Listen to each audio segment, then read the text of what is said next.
Hello, my name is Sám Nägele and I'm an attorney at law from Lichtenstein, the small country bordering Switzerland and Austria in the heart of Europe. I had the honor to give a keynote speech at the first ever XIXOIO conference end of 2018, and my topic back then was the draft legislation of Liechtenstein, the Liechtenstein Blockchain Act. This Blockchain Act is now in force since 1st of January 2020, and the organizers of the conference asked me to give a regulation update and an outlook of what might be coming on a European level, the so-called Market in Crypto Assets Regulation, MiCA.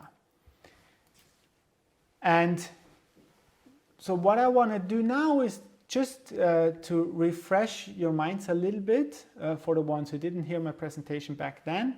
I want to give you a brief overview of that regulation because it's a very interesting concept and it already served as a blueprint for other legislators and jurisdictions when they think about regulating in the area of blockchain and DLT.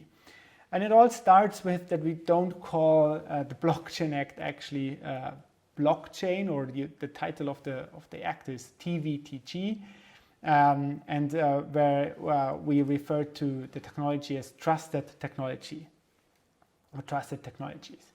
So you don't find blockchain or DLT in the legislation, and you don't find any classification approach. Why is that the case? Because we wanted to have a very comprehensive approach where we have then actually the legal framework for tokenization of assets. So we don't have a classification approach. We only define the token from a legal perspective, and if something falls under the securities laws or not, that's a different question we don't ask with the Blockchain Act. I will come to that when we talk about what the European Commission proposed with their legislation. And the main concept of the Liechtenstein Blockchain Act is actually the token container model. That's the core principle. So you have in the center of all of that, you have a legal definition of a token. The token is a new object in our legal system, which we define as a piece of information on a TT system, which stands for blockchain or DLT, which can represent rights, we'll come to that in a minute, and is assigned to one or more TT identifiers. So this serves actually as the legal framework for tokenization of assets. And what does that mean? If you want to tokenize an asset, it's more than just the securities, for example, where you can say, okay, if I want to be a shareholder of a company, I can actually tokenize the shares. It's much more than that, and it's a very, very flexible approach Liechtenstein took here. So we said, let's define the token from a legal perspective, and then let the token represent whatever right we have in our legal system. Basically, every right, there are some limitations for sure. But the concept is you start with preparing the token. And what do I mean with preparing the token and the needed token functions? You have to prepare it from a technological point of view, because for every right you're representing, there might be some additional functions needed. So for example, if you tokenize your shareholder rights, you might need burning functions. If, for example, you lose your access to your token, and then you have to burn the token and issue a new one. So prepare the token from a technological point of view. That's why I used that picture with the braces you see up here. And then as a second step, you have to define the right.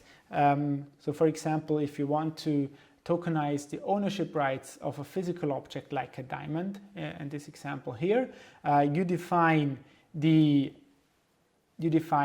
ownership right, and then you will let the token represent that right.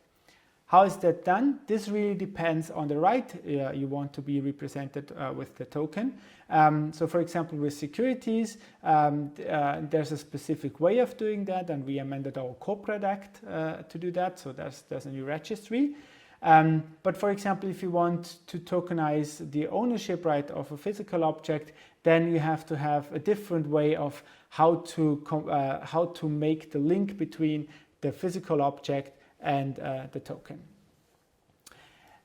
And this is actually this gives you a lot of flexibility, because it's not fixed to one or another solution, as you found it in other jurisdictions where they only, for example, amended their laws to make digital securities possible. And fourth, what you have to do is, or what you actually get out of that, is that if you transfer a token, also the represented right is transferred. And what does that mean? You then are able to use blockchain or DLT technology to let token represent assets, and you can transfer these assets easily with only the use of technology, and you have legally enforceable claims. And this is a very, very powerful tool then. That's what I always say. It's like the enforcement layer if you talk to technicians. So the token container model allows you to tokenize assets, and it's not limited, as I said, to securities, for example. You can also tokenize commodities, physical objects, intellectual property or utility, or others. And that's the right part of that picture. The rights you can represent. This is just some examples. And on the other side, now you have to link to the rights represented, and on the other side, you also have to link to the individuals. And in our piece of legislation, we do it via the TT key and TT identifier, where TT key stands for the private key and the TT identifier for the address. And with that concept, you have the token in the middle, you have the rights on the right side, and on the left side you have the link to the individuals. And this allows you to actually build a lot of products and services with actually this legal framework we have. And what's so different to a lot of other approaches is that you now can use trusted technologies to easily transfer a token from party A to party B. But our legal framework will actually give you the enforceability of your token transfers, and not only for the token, but also for the represented rights. So you will end up with the legal certainty that if you transfer a token, you also transfer the represented right. If you want to sum up that on one page, it's actually a very comprehensive piece of legislation, as I said, with a lot of rules and amendments and new ways of how to transfer things. There are also amendments of the Corporate Act and our civil law. But on one page, we have in the center the definition of a token, as I said. The functions of tokens are similar to the functions you have with securities, so legitimization, liberation, and transportation. We talked briefly about the relationship model, TT keys and identifiers, where you actually have the link to the individuals. So you have the token in the center, and they have the link to the individuals, to the persons acting. And on the other side, if you use that the Token and Trusted Technology Service Providers Act, or TVTG, if you dispose over a token, you also dispose over the right, and the right will be transferred if you transfer a token. And this is actually the legal framework for tokenization of assets of quite a lot of different rights. You can actually a lot of rights you can imagine. And how is that done? As I said, it's done via representation of rights. So you have the asset, you let the asset, you define a right of the asset, and then let the token represent that right. For some cases, we introduced new service providers. So if you want to provide services in that area, you need to get registered with our financial market authority first. And this is to protect for sure users and customers and to also provide a certain quality when you provide services in that area. Coming to the market in crypto assets regulation now. This is a proposed regulation, so this is not yet into force and this is not the final version of it. This was actually published by the European Commission in September 2020. This was published as a digital finance strategy with not only the MiCA, there was also a pilot regime published for markets infrastructure on DLT, which is also a very, very, very interesting piece of legislation. If you follow me on LinkedIn, you will find the link to my Medium article about the secondary market for security token, which is covering exactly the challenges we have on our capital markets when you want to use DLT or blockchain technologies. And you find all of that text here with that link or behind the QR code.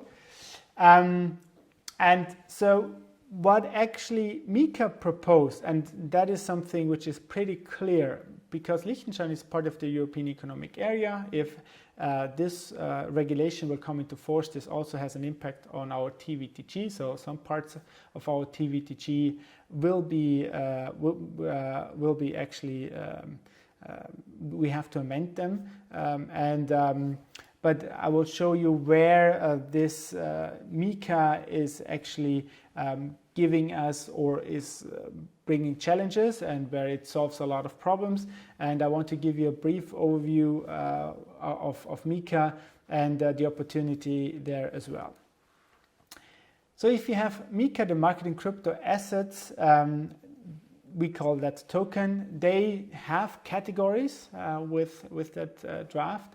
And one category is the essence reference token, another one is utility, another one is e-money token, and then proposed as a catch-all definition. That's not what I think is very interesting, the classification. But I think what is really very interesting is that with MiCA, the European Commission also said the MiCA is covering the crypto assets part. So it's not covering the securities part. So if you have, for example, if you have a security and you let the token represent that security, that doesn't change that something is a security. And that's what I always said, and Liechtenstein also said with the Token Act or the Liechtenstein Blockchain Act, that securities laws are actually fine, and for most of the challenges we have suitable answers within the financial market laws. So what with that MiCA also is proposed is an amendment of MiFID II.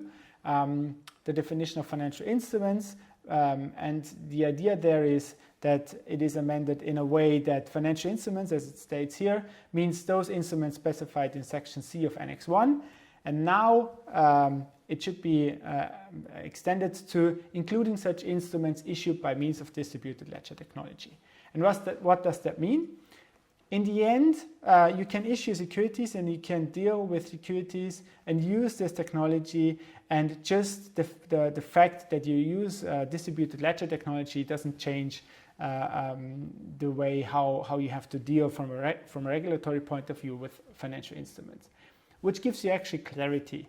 Now you know that on the one hand you have the market in crypto assets or the crypto assets, and on the other hand you have financial instruments which are issued by means of distributed ledger technologies. And if you now want to compare TVTG and MiCA, so the Liechtenstein regulation and what is proposed on the European Union level, we cannot go into much detail, but I tried to list on the left side the service providers of MiCA and on the right side the service providers of the TVTG. And what you see here is that the level of regulation is quite similar in my opinion. And there are some service providers on both ends where you don't have an equivalent on the other side. So therefore, I think it makes sense if this regulation comes into force that Liechtenstein amends the TVTG. What is interesting is that there might be a simplified registration or licensing procedure for service providers which are already providing services based on national law. So, for example, if you are already registered under the Liechtenstein TVTG and MiCA comes into force, and this comes into force in a way as it is available now, the draft, that there might be a simplified procedure that you then afterwards, and that's the interesting part, I think, and that's the value you get here, because if you have MiCA in force, within the European Union and the European Economic Area, it will allow you to passport your services again. So what we know from the banking world, for example, if you're a bank in the European Union and you want to provide your services in another member state, you can easily passport your services, which is a quite easy process in comparison to deal with every local regulation. And this will actually allow you to passport your services to the European single market. And with MiCA, the idea is the same, that you get actually access to the European single market via passporting, and this will allow, for example, for our Liechtenstein service providers also to passport the services to the member states. So key takeaways of today's presentation. The token container model is the main concept behind the Liechtenstein TVTG, as I said, which is in force on 1st of January 2020. What you will get out of that is legal certainty, because then you have like legal enforceable claims, and there's more to come with MiCA on a European Union level. And I briefly touched on a lot of other very interesting topics which are happening on a European Union level. For example, the pilot regime, the secondary market for security tokens, and I have some executive summaries also here with links. And if you want to follow me on LinkedIn, I do publish quite a lot of times about developments in the DLT blockchain space, and specifically also about MiCA and DLT and what's happening on a European level. That was it from my side. I was asked to do it in 20 minutes. I am happy if you have any questions, you can reach me via LinkedIn or via my email address. And I was honored to give you this regulation update, and I hope you have a nice conference. Thank you very much.